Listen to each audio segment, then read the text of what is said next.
Welcome to Indian Film Narrated. Just comment movie name, we explain movies for you. दोस्तों आज हम बात करेंगे एक सुपरहिट फिल्म KGF चैप्टर 1 की। मूवी की शुरुआत होती है और हमें साल 1981 का समय दिखाया जाता है, जहां पर इंडिया की प्राइम मिनिस्टर एक क्रिमिनल के डेथ वारंट पर साइन करती हैं और कहती हैं कि इस आदमी के बारे में किसी को पता नहीं चलना चाहिए। कट टू 2018 में हम एक न्यूज़ ऑफिस का सीन देखते हैं, जहां पर एक फेमस राइटर का इंटरव्यू हो रहा है, क्योंकि उनने एक बुक लिखी है जिसमें इस फिल्म के मेन हीरो रॉकी की ज़िंदगी के बारे में बताया था। लेकिन उस बुक को गवर्नमेंट ने बैन कर दिया था और सारी कॉपीज जला दी थी, पर एक कॉपी कहीं से न्यूज़ वालों को मिल जाती है। बुक का नाम है एल डोराडो और जिसका मतलब है the lost city of gold.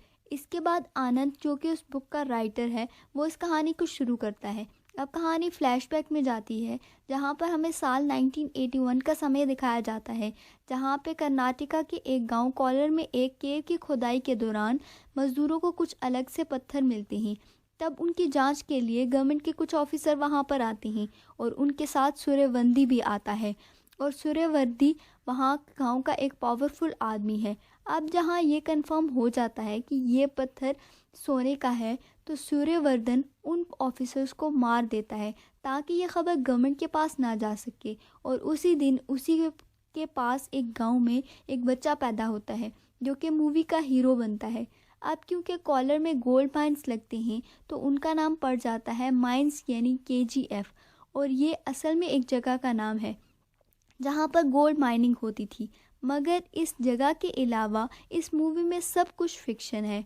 अब सूर्यवर्धन ने इस जगह पर गवर्नमेंट से 99 सालों के लिए ईज ले लिया है और लाइमस्टोन माइनिंग के नाम पर अब वो वहाँ पर कराची लाइमस्टोन कॉरपोरेशन की नाम की कंपनी बना रहा है।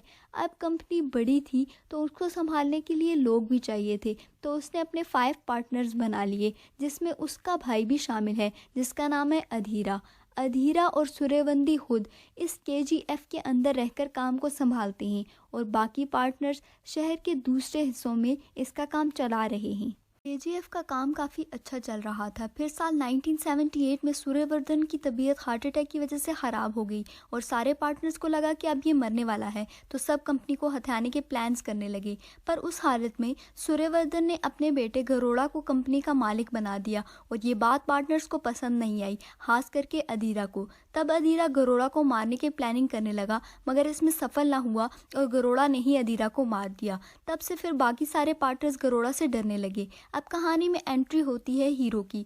तो रॉकी की माँ एक विधवा है और वो काफ़ी गरीब है, इस वजह से उसका इलाज नहीं हो पाया और वो मरने की हालत में पहुंच आई।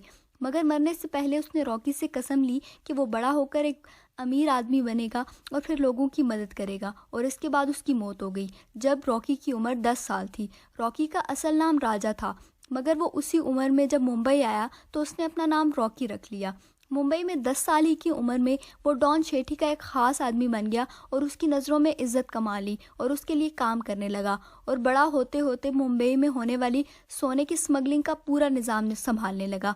रॉकी बड़ा होकर वैसा ही बन रहा था जैसा उसकी माँ चाहती थी। अब वो ताकतवर भी हो गया था और दूसरों की मदद भी करता था। फिर साल 1978 में एक अंधीवर्स आकर रॉकी को एक काम देता है और कहता है कि इस काम को पूरा करने के बदले में पूरी मुंबई तुम्हें देगा, और ये काम करने के लिए रॉकी को बेंगलोर ले जाया जाता है। वहाँ जाकर उसे पता चलता है कि सारे पार्टनर्स मिलके गरोड़ा को मारने की प्लानिंग कर रहे हैं और उसी काम के लिए रॉकी को वहां लाया गया है। एक पार्टी में गरोड़ा वहां आता है और उसे उनकी प्लानिंग्स के बारे में पता चल जाता है। स्टार पार्टनर्स के प्लान फेल हो जाता है। गरोड़ा को पता चल जाता है, मगर फिर भी वो किसी पार्टनर को कुछ भी नहीं कहता, क्योंकि उसने कसम खाई है कि जब तक सूर्यवर्धन जिंदा है वो किसी भी पार्टनर को कुछ नहीं करेगा। प्लान फेल होने के बाद सारे पार्टनर्स काफ़ी डर जाते हैं, लेकिन रॉकी उन्हें कहता है कि वो गरोड़ा को उसके घर में जाकर मारेगा, और सब इस प्लान पर काम करने लगते हैं।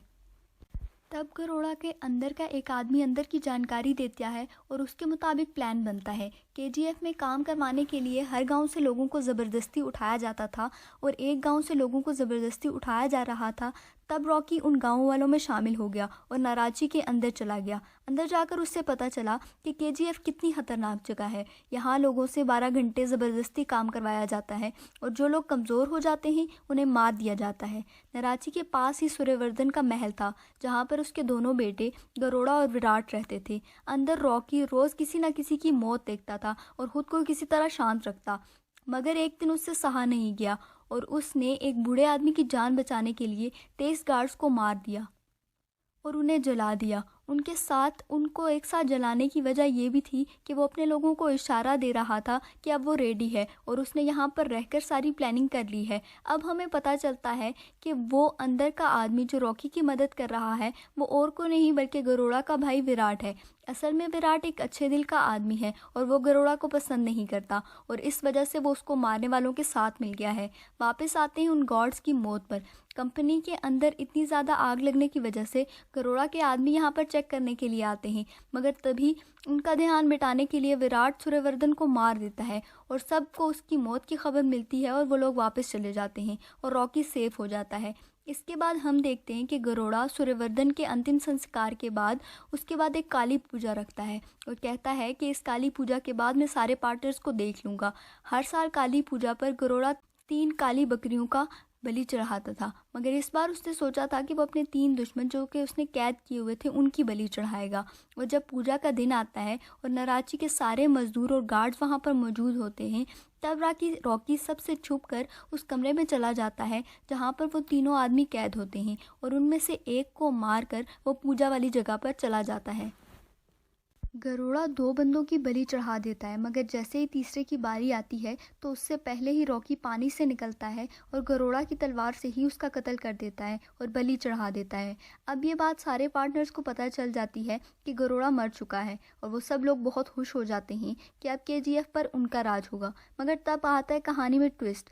असल में गरुड़ा को मारने के बाद रॉकी को मुंबई मिलने वाला था, मगर अगर पूरे सोने की खदान इंसान के सामने हो तो वो सोने का टुकड़ा क्यों लेगा।